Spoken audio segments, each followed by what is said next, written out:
Welcome to Scorched Earth and a general reading for the sign of Leo, Sun, Moon or Ascendant for the month of July. I hope you are well. We're using the Pagan Otherworlds Tarot for you today. I know these are late. Thank you for waiting for me. I've been a bit under the weather, as some of you on Patreon will know. I don't really have anything to tell you about the astrology because I am so out of the loop with that at the moment. I wouldn't know where to begin. So we'll crack straight on with this. Can I have 3 cards for Leo, please? Thank you. There's the first one. We have the King of Cups in your recent past. What about current energy, please? Thank you. Oh, we have the 3 of Pentacles and the Hierophant. The 3 of Pentacles has come out in the reverse, which is interesting. What do we have in coming towards Leo, please, for July? Thank you. We have the Ace of Pentacles. Not entirely unexpected, I have to say. I can't speak for the July Leos, but certainly for the August Leos, I get a sense that July is one of the more difficult months of the year, actually. It's that sort of end of the solar year for you before you start your birthday, and obviously correspondingly a new year in August. It's often a month of tying up loose emotional ends. I think that's probably the best way to put it. I don't imagine it hits the July Leos in quite the same way, but maybe the first part of July does. I don't know. We have the Emperor at the bottom of the deck. That's quite interesting too. It's Aries energy. And actually, we've got the Queen of Wands beneath that, so more Aries energy still. There's a strong sense of tying up loose ends and getting your shit in order here, Leo. I think that's probably the best way to put it. Let's get some clarifiers and we'll dig into this a little bit. So, let's give them a proper shuffle.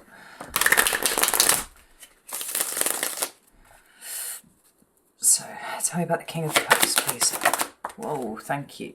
We have the 9 of Wands and we have the Tower. But the Tower kind of came out sideways, which is interesting. I'm going to kind of put it on an angle there to remind myself that it came out like that. Tell me about the Hierophant and the 3 of Pentacles, please.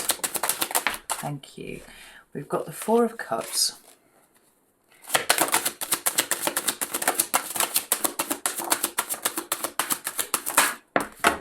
Wow. We've got the Devil in reverse. It's turned up down there, and there was something fell down here. It's right down by my foot. We have the Knight of Cups. That's interesting.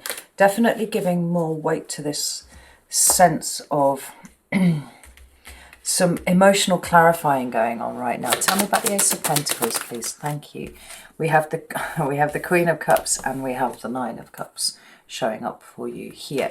I like the timbre of this reading, Leo. Not because what we're seeing is, magnificent and you're going to have, all of these wonderful new things coming in, although let's not get too ahead of ourselves because there is a little bit of an element of that, but more there's a process going on here. There's something no, I've already said it. It's that sense of tying up loose ends. It's certainly getting yourself onto a level emotionally, I think. Let's put those cards to one side there. Got the 8 of Wands at the bottom of the clarifying deck there. I just want to point that out with the 4 of Swords. Definitely a sense of things coming into land, right? There is some clarity coming. And I think that the mental clarity will come after the emotional clarity is really bedded in. And it's the emotional clarity, I think, that I really want to concentrate on here. Because we have, in your recent past, we have the King of Cups. Now, there are lots of different ways of looking at this. It's a Scorpio card, obviously. And it can be you. It can be the strong feelings that you have towards someone else, to your family, to whatever. Or it can be the strong feelings that somebody has towards you. It could be somebody with whom you are sharing strong feelings, right? But it's definitely the sense of it being rooted in the emotional because it's cups. And quite active too. Now, we've got here is the 9 of Wands and the Tower card, which suggests not that a tower has hit, But there is some thought that you are giving to your boundaries, if they're in the right place, if they exist at all, if they're in the right place, where do they need maintaining, where do they need kind of fixing? Because this tower seems to be kind of, it's not exactly looming over the situation. But there's a sense that things need to change a little bit. And they don't necessarily need to switch up. They don't necessarily need to switch off either. And they don't necessarily need to change. Now, I just want to pull a clarifier for this tower before I go any further. And I know that's a strange thing to say. They don't need to... Wheel of Fortune and the Ace of Swords turning up there. I know it's an odd thing to say, that they don't necessarily need to change. But I think that a lot of what is going on for you at the moment, Leo, is working out the truth of the matter, like how you actually feel about X, Y, and Z. I think this year's been kind of funny for Leos. It's been a bit up and a bit down and a little bit kind of bumping along the middle. But compared to last year, where what we had was complete stasis and nothing was happening, and it was, as a Leo speaking personally, it was completely infuriating, and I do know that seemed to hit Leos the same the world over. We've got the World card here. There's a kind of Seven of Pentacles energy about what I'm feeling here, in so much as it's sort of asking you to step up and own what is. Now, if you are not happy in any aspect of your life, then it's time to change it. If, however, what you're unhappy with is nothing to do with the external circumstances of your life and perhaps a little bit more to do with where your head is at, like, have you really had an opportunity to... What's the word I'm looking for? Really amalgamate, like, it's not the word that I'm looking for, but what you have learned over the last year and a half. Have you really sat down? Have you really processed? Because certain things have shifted within you, but you haven't caught up intellectually with where it is that you are. Now, it could be that you have a sort of slight sense of there being things that aren't quite right, but not really having a sense of how to change them because you don't quite know what they are, Is the problem with you, or is the problem with what is outside of you? I mean, ultimately, those are one and the same thing. Let's not forget that. But we've got the World card here. We've got something drawing to completion. Now, as we're moving into July and we're absolutely looking at birthdays starting in 2 or 3 weeks' time, it would make sense, exactly as I was saying, that there are lots of things being tied up here. Not necessarily that something is coming to, perhaps a dramatic conclusion with the tower there, things ending and relationships breaking down and all that kind of thing. No, more, what have you learned in this preceding year? What is the wisdom that you are going to take forwards? Is it all processed yet? I just said to my partner when we first got together, I don't remember what month it was, but it was kind of earlier on in the year, when we came into Cancer season, around June, end of June, beginning of July, that I became an absolute martyr for some reason that I hadn't actually managed to work out during that time, and it was because it's Cancer season, my Venus is in Cancer. I just get very, very tired and very, very, and I just make a martyr out of myself. And so when it happens, just like, give me a slap. Now, it's not the same for everyone, but it's certainly how it hits me. Just give me a slap and I'll pull myself out of it. It'll be absolutely fine. I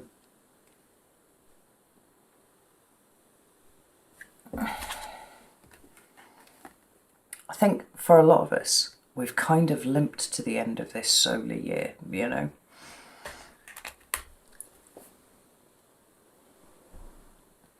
And then the notion of emotions and what it is that we want and how it is that we're willing to express it rather than receive it, possibly, is something that's up for for discussion. I was telling one of my personal clients a while ago, when I moved house, obviously I packed everything up, and when I was unpacking here, I came across a note that I had written to my ex. So we used to write notes to each other all the time. It was a big dramatic Leo thing because we were both Leos, right? So obviously, you know, it was always poetry from him. Sort of, I am a poet, you know. It was not for me. It was just very strident things that I'd written. And I read this note and I was like, that's really nice that I still have that, you know, because I mean, it's getting on a bit now. It's, you know, 20-year-old piece of paper. And my second thought was, Christ, that relationship was codependent as fuck. Like, I would not go back to that if you paid me. So it was totally obvious from the nature of the fucking note that I'd written. Now, had anybody told me that at the time, I would have, you know, absolutely fiercely denied it and said that this was the perfect relationship and this is exactly what good, healthy relationships that were passionate look like. No, it was a fucking mess, is what it was.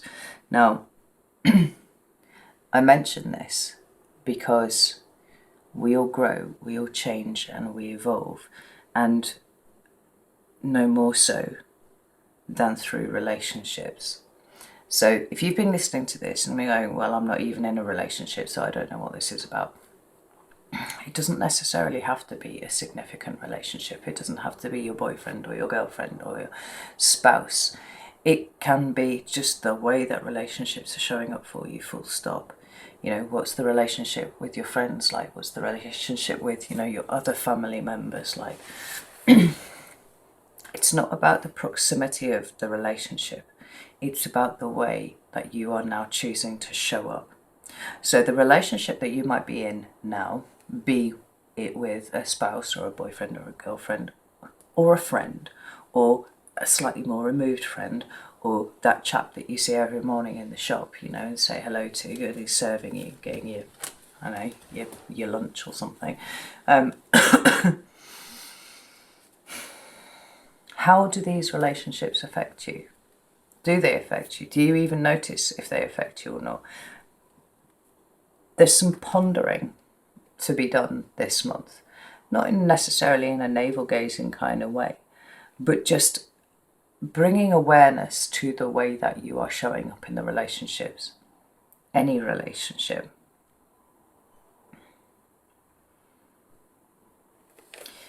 But ultimately, all coming down to this same idea, like, what have you learned this year? What are you going to take with you moving forwards? What are you going to leave behind? Where have you grown? Where have you evolved? What is the truth as you now understand it? You know, we all do the best that we can with the information that we had available. And, you know, 20-year-old me had a very, very limited emotional range. It's certainly a very, very limited, and it was all mostly angry, actually, I've got to say that. And a very, very limited understanding of what a healthy relationship looked like. One that had good boundaries, one that you know, came from a place of respect for the other person and also trust and love and all of those things. I wasn't really in a position to have those relationships. It's very different now.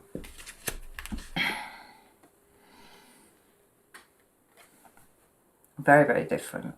But it's only different if we maintain that level of conscious awareness about what it is that we're doing. If we are wandering around fixating on, I don't know, stuff and things and situations and circumstances without looking for our part in it, and taking responsibility for our own part in it, you know, and going, wait, is this something that I'm actually happy to stick with? Am I just sticking with this because I've always stuck with this? Am I doing it this way because I've always done it this way? Or is there something more that I can kind of push out into? Remember that, as I said literally yesterday, there's no growth in your default. So if you are sat in a state of default, it's time to give yourself a bit of a shake and start looking around to where the opportunities for growth are. I think all the opportunities for growth that we're talking about have already occurred for you. It's just whether you've assimilated, that's the word that I was looking for, whether you've assimilated those into your consciousness, if they're forming a conscious part of your, your stride forwards, or whether they're just still sat in the back in a dusty box somewhere and they need pulling out and looking at. So when we move into your current energy, we have, rather interestingly, the Hierophant and the Three of Pentacles in reverse. Now, the Three of Pentacles is a card that talks about cooperation and collaboration. So it's, to all intents and purposes, a very good card, actually. But it's shown up in the reverse for you, which is interesting, because this suggests that it's not about working together with other people. It's about kind of bringing it back to yourself. I mean, we're not talking about that all the time, Leo. Absolutely, right? Shit. Dropping cards everywhere. But it's coming up here with the Hierophant. Taurus energy. But it's the energy of the teacher. I mean, I don't know, in the pagan otherworlds, he looks a little bit like a farmer. He's got a pitchfork, right? And the Hierophant is often about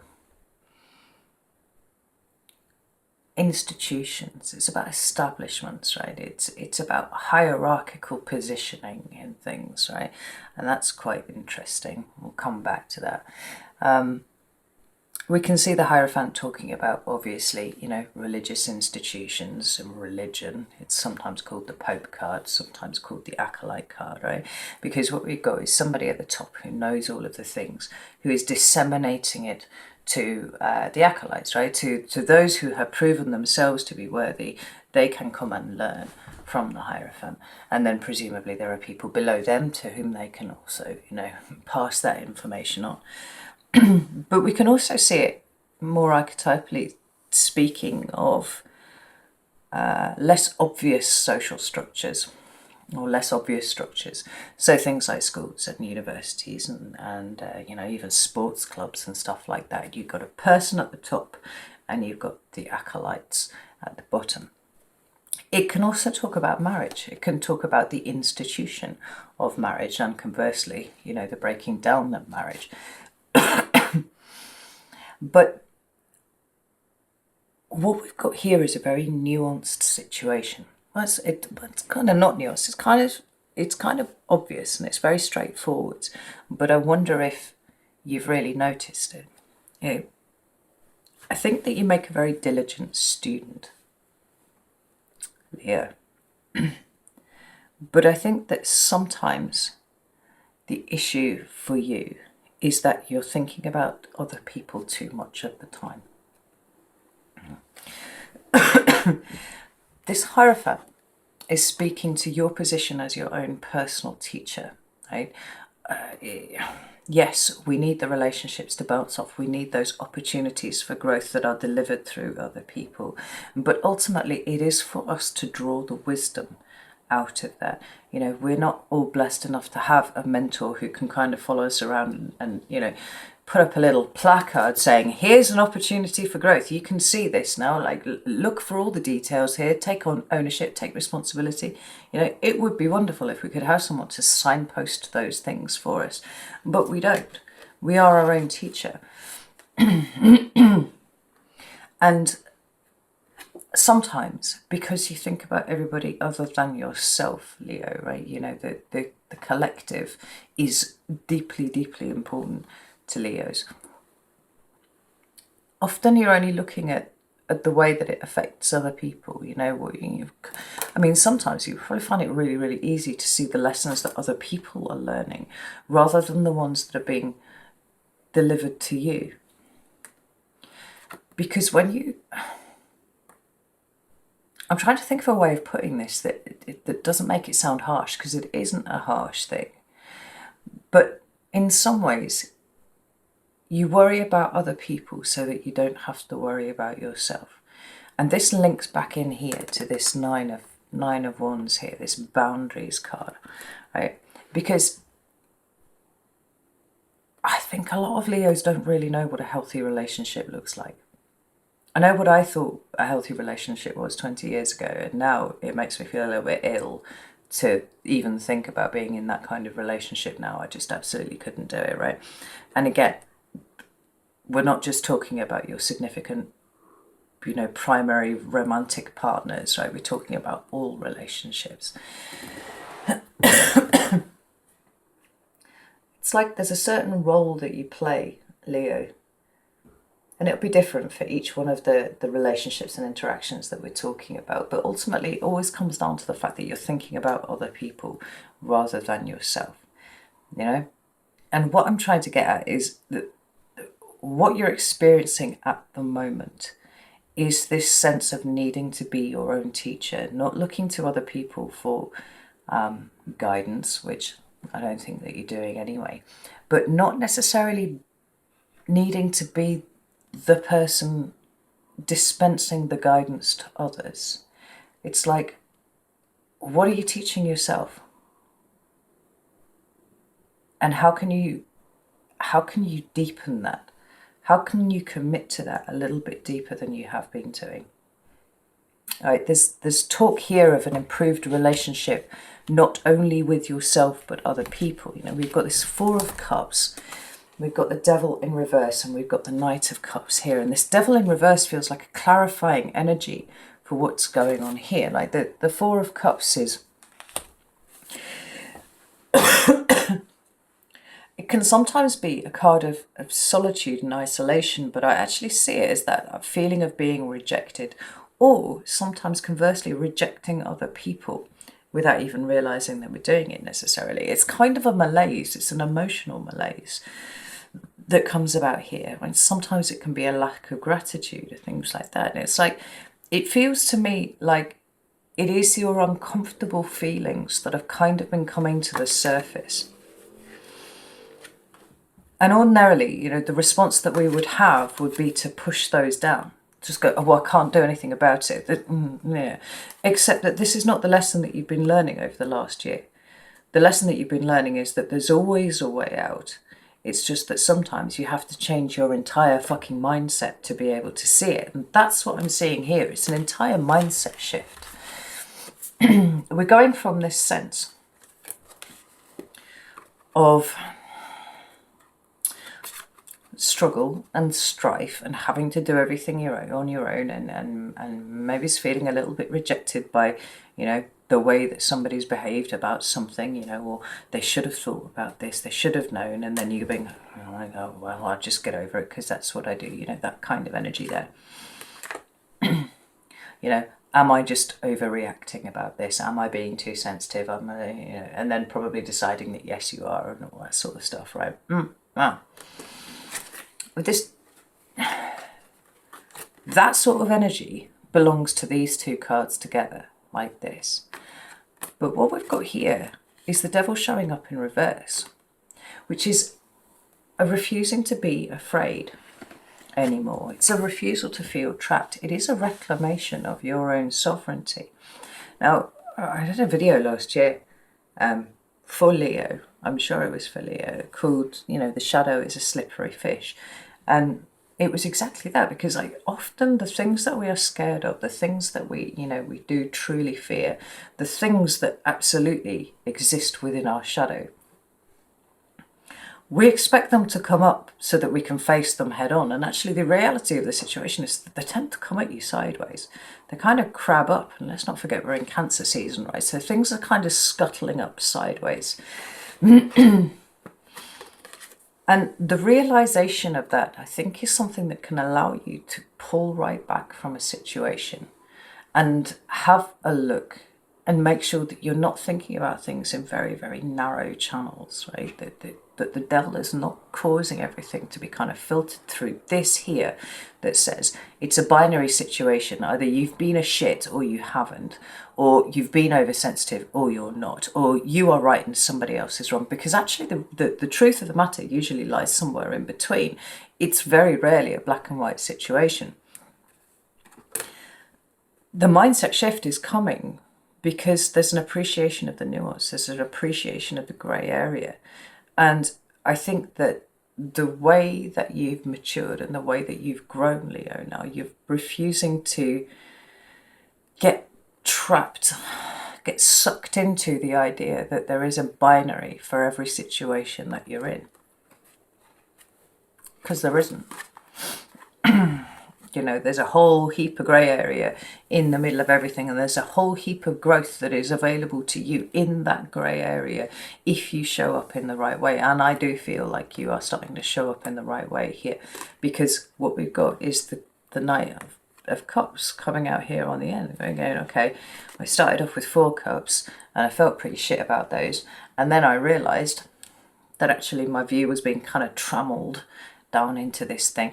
You know, it's like when you argue with my ex-husband was terrible for this. You're arguing with someone and the arguing style is to make you choose between one. So it's either this or it's this, and you're like, well, no, actually that's not true. You know, it's not my ex-husband, it's my late husband. It was the Leo, actually.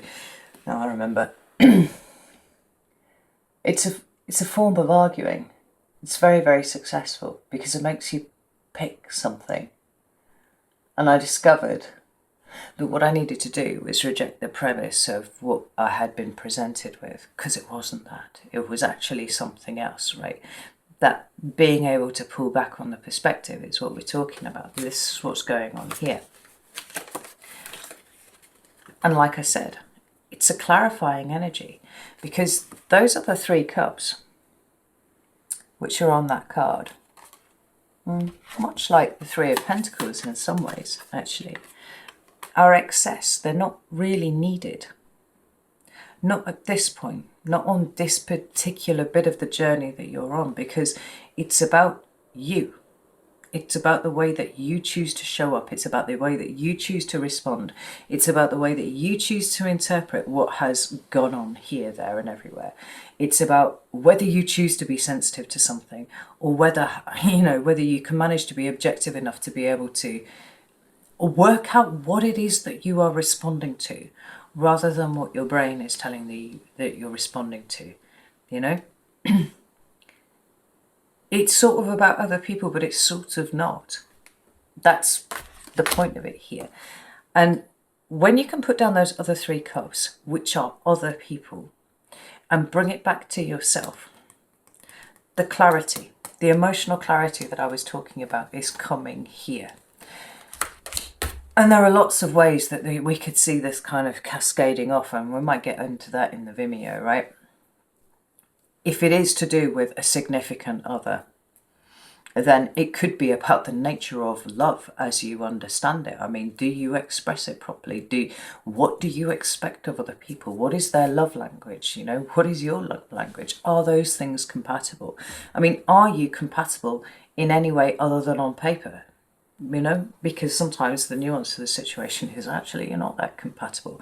Are you willing to compromise on certain things in order to make something work? You know, we can see it working this way, but if it's not about a significant relationship, then it could be, well, that all of your relationships are up for this kind of analysis, because ultimately it's about you, and it's about the way that you are choosing to grow and evolve and shape yourself moving forwards, because ultimately that's what the Hierophant's talking about here. How are you going to shape yourself? What is the shape of you?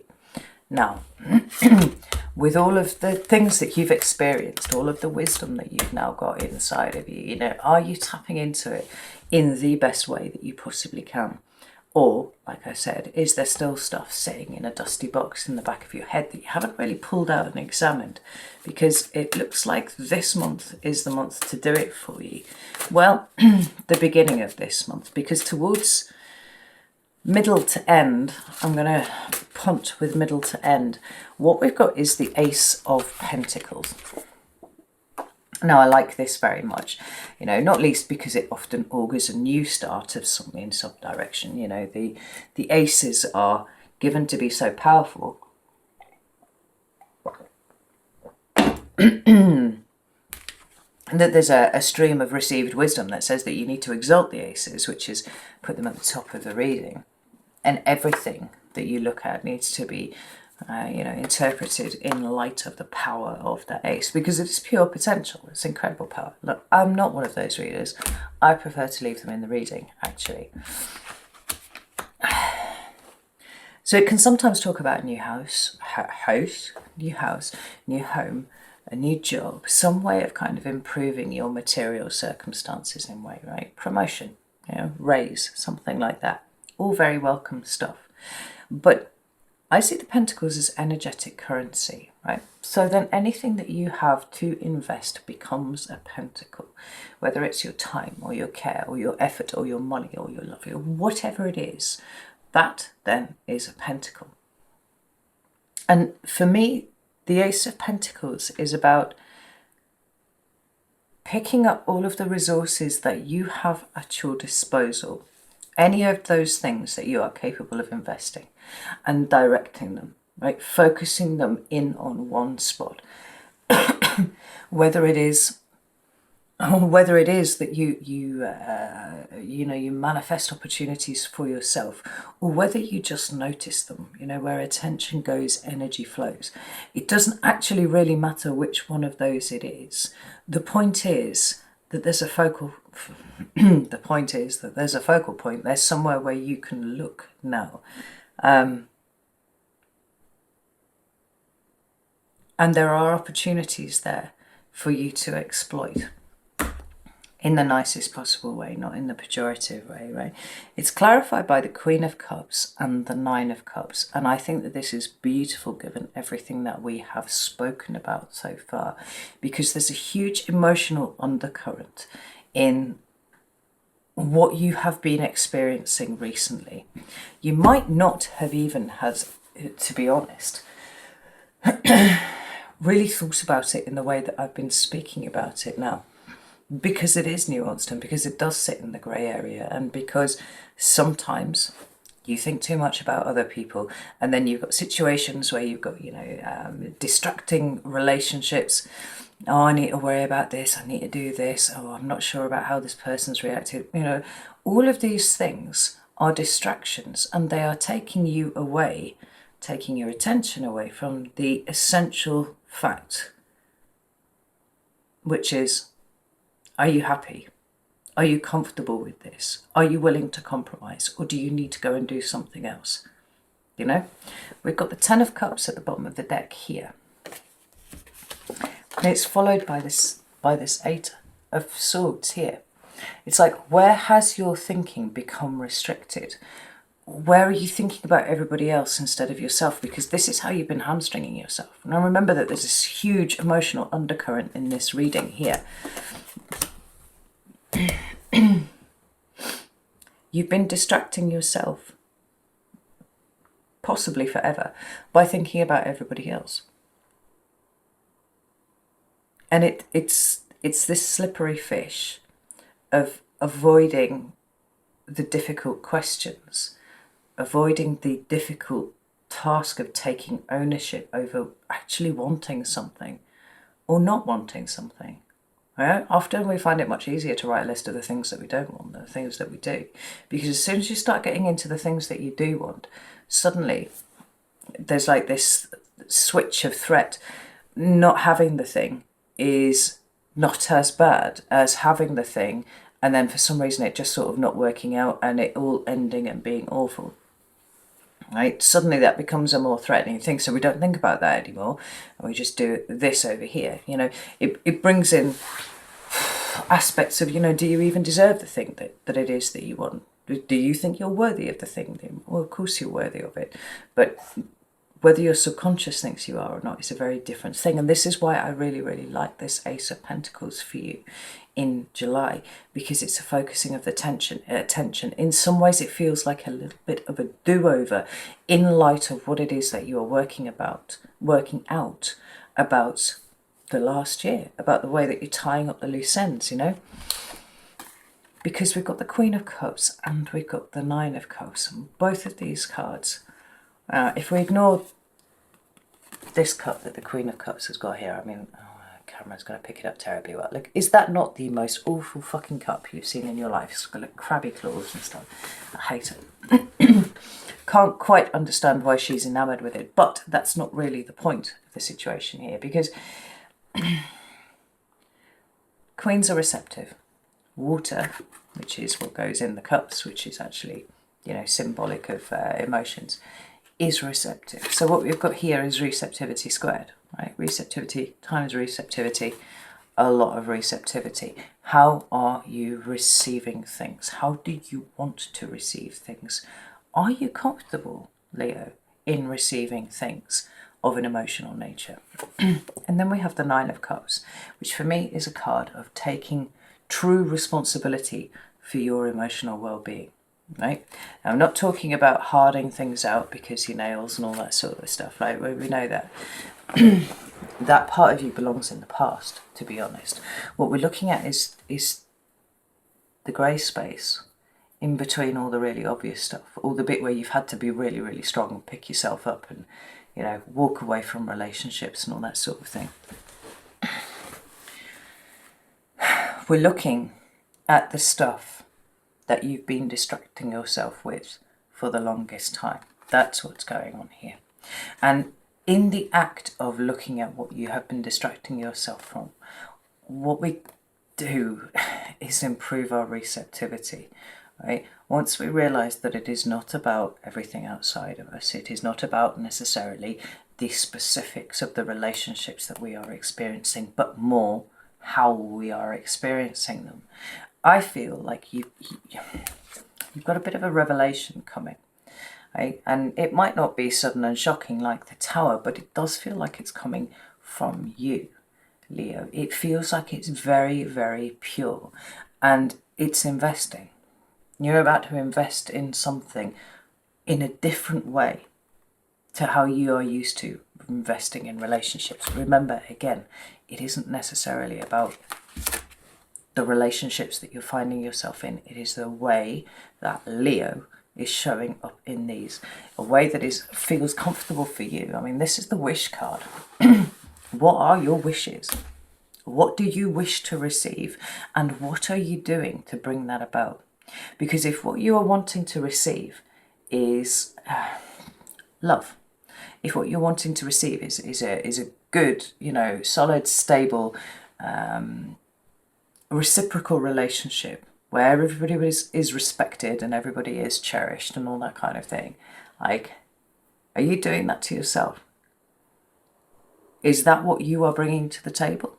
Or are you expecting somebody else to fill that hole in you? Have you been worrying about your relationships? Because actually it's easier than worrying about yourself. These are questions that I want to ask yourself, because I really do think that this next few weeks is tying up emotional loose ends, because you are about to go into your next year. You know, your solar return is almost here. And it feels to me like this needs to be a different year. But it can only be a different year if you are allowing yourself to be the best teacher that you can possibly have at this point. Because while you're striking around looking for the issues everywhere else, you're not tapping into that wisdom, you're not tapping into that energy. And this single point of focus could actually express itself in lots and lots. It could be kind of like a fractal effect, you know, it's just kind of coming off this one single point of attention. It's like once you get the idea in your head, once you see something, it cannot be unseen. You've got double aces here. You've got some beautiful cards on the table. But this is the thought. This is the truth. This is taking your understanding of it. And this is planting something. Right? So it might not be one area that you're starting to see changes in by the end of the month. There's going to be lots of areas, but they're kind of all coming off this essential point, which is that you have changed and you need to catch up with yourself. I hope that makes sense. So I'm going to go over to Vivian now. We're going to look at July specifically. Let's dig into this Queen of Cups and this Nine of Cups and this Ace of Pentacles and see what that's all about. But if you take nothing else away from this reading, it really would be just to big picture. Look at the big picture. Don't look at the little minute things. Start looking at the big picture, and more specifically, look at your input into the big picture and what you're taking out of it. Because this can be a very fertile few weeks for you. Right? Not a lot going on necessarily, but very fertile for laying the groundwork for what comes next. And that's a good thing. So if you would like to come and join me over on Vimeo, I would love to see you, as ever. The link is down in the description box for that. If not, not a problem. You could come and join my Patreon community. And then you would get access to all of this extended stuff for no extra cost. The link for that is also down in the description. But like I said, if not to worry. Just kind of be aware of what's trying to tie itself up here. And be aware that you are the greatest teacher you could possibly hope for at this point.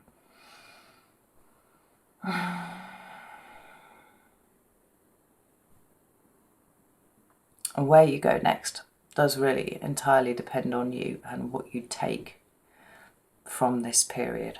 Right, I'm going to leave it there because I've been prattling on forever. Right, know that I love you all very, very much, and I will see you soon.